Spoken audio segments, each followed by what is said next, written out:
கழக உடன்பிறப்புகளுக்கு வணக்கம். நிர்வாகிகள் மாநாடு. மாநாடு என்றால் திருச்சி மாநாடு தான். திருச்சி மாநாடு என்றால் அது நம்ம நேரு அண்ணன் தான். நேரு அண்ணா என்றால் அது திருச்சி மாநாடு.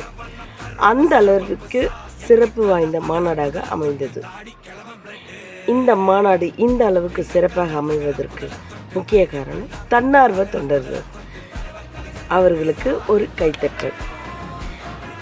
ஒவ்வொரு ஊரிலிருந்து வந்த கழக உடன்பிறப்புகளை அவரவருக்காக குறிப்பிட்ட இடத்தில் அமர செய்து அவருக்கு தண்ணீர் முதல் உணவுகள் வரை ஏற்பாடு செய்து கொடு. 2026 திமுக அரசு அமைவதற்கு மிகப்பெரிய அடித்தளம் இந்த மாநாடு.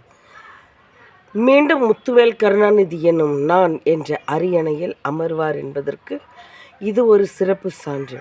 சிறப்பான பாதுகாப்பு செய்து கொடுத்த காவல்துறை நண்பர்களுக்கும் சிறப்பாக இந்த மாநாடு நடந்து முடிவதற்கு ஒத்துழைப்பு கொடுத்த கழக உடன்பிறப்புகள் உங்கள் ஒவ்வொருவருக்கும் மிக்க நன்றி. ஸ்டாலின் தொடரட்டும், தமிழ்நாடு வெல்லட்டும். நன்றி.